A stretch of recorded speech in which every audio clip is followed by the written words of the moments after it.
Hello there, T-Mac here again, part 2 of home taxidermy. Now, remember, I'm not a professional.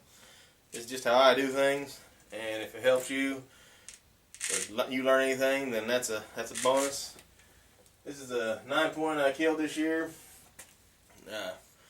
As you can see, kind of done some artwork on there. I took a Dremel, carved out a cross, and just kind of lowered the bone around it so the cross sticks out a little bit.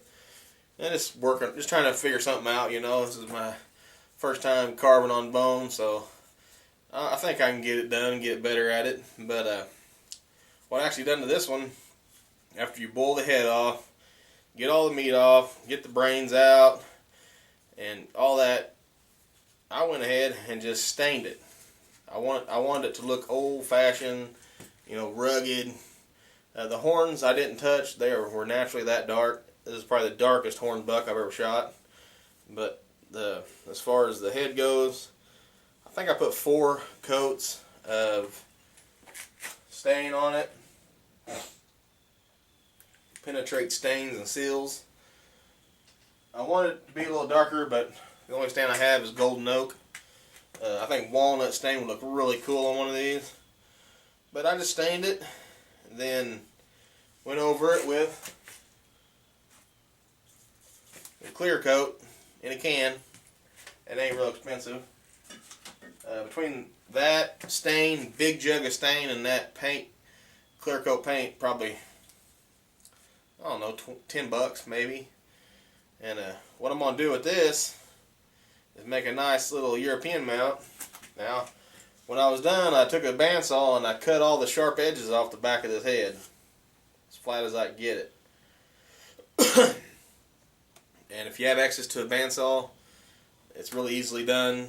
If not, you're just going to have some stuff protruding out here on your mount, you know. This just makes it easier to mount it. So I took my chainsaw out, and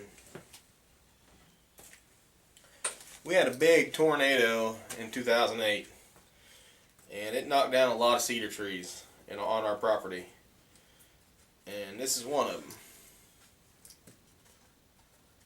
that I cut into a slice.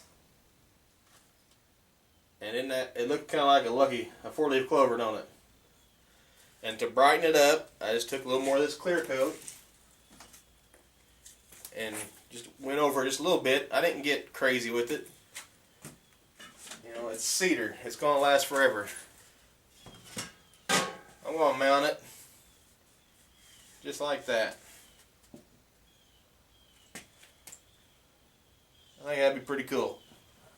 Beautiful chunk of wood behind it, you know. I think it's going to look fantastic. So,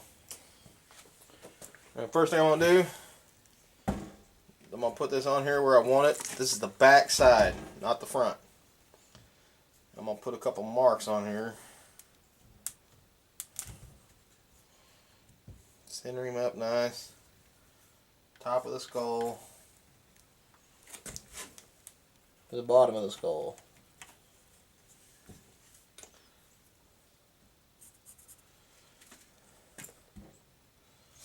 Mark the sides of the skull on both sides. And you can kind of connect them if you want. You kind of know that this is your general shape here. You're going to want on the other side. You know that brain stem hole going to be right in here, right in the center of that. You want to stay away from that. You're trying to get your screws right here. One here, one in there. That's going to be the thickest part. And it's flatter, so it's going to hold in there better. So you're going to be aiming for right about where these wings come out. Right in there. 2 of them. Now we're just going to take a small drill bit. I think this is 7/64.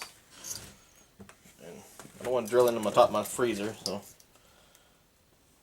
this stuff's pretty tough. Alright. It's probably hot, so don't touch it. Oh, the smell of that burning cedar is awesome. I'm just going to work my way up the ladder of bits. Remember, this is the back.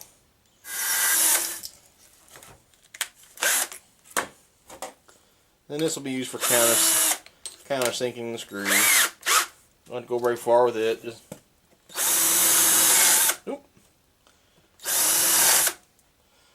countersink them a little bit.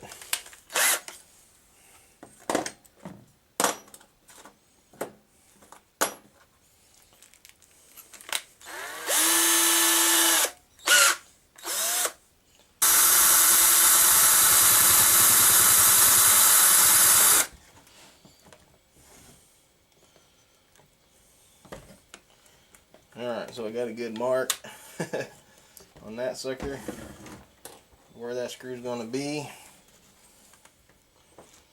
I'm going to go ahead and drill that out.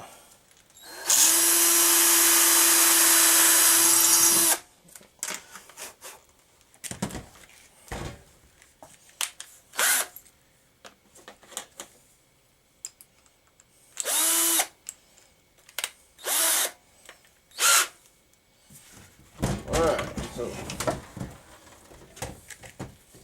got our hole pre-drilled, set our horn back up there, line it up.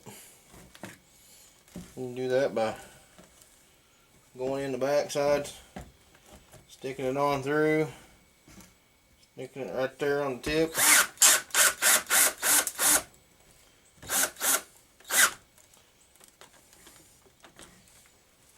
Wood and through that skull.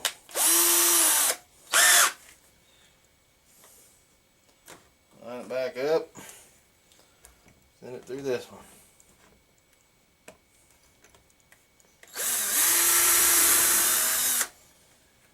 Got that one drilled now. Oh, nothing smells like deer bone being drilled. Cut up with the hole.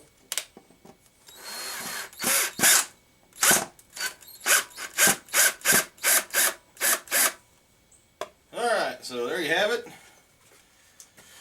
My nice mount made at home. Now if I was going to sell this or something, I'd probably clean these edges up, run a sander over this, lacquer it, whatever, but I'm into that rugged look, so that right there will do me just fine, I think. You know, a beautiful little mount. He ain't quite big enough for the wall, but you know, he's a beautiful buck. So all you gotta do is buy one of them little hanger kits to put on the back. You can hang that sucker wherever you want. I tell you what, you can do this stuff at home with just a few basic tools and save yourself a lot of money, and it turns out really great. I think this is a great looking mount. If you enjoy this video, if you learn this video, please share it. Subscribe to us on YouTube. Go to Facebook at Wild for the Outdoors. We're on Twitter. And of course, go check out our website. You can get all those links at www.wildfortheoutdoors.com. Thanks for watching. I really appreciate it. We really appreciate it. If it weren't for you guys, you know, we wouldn't be doing this. So thanks a lot. God bless. Be safe.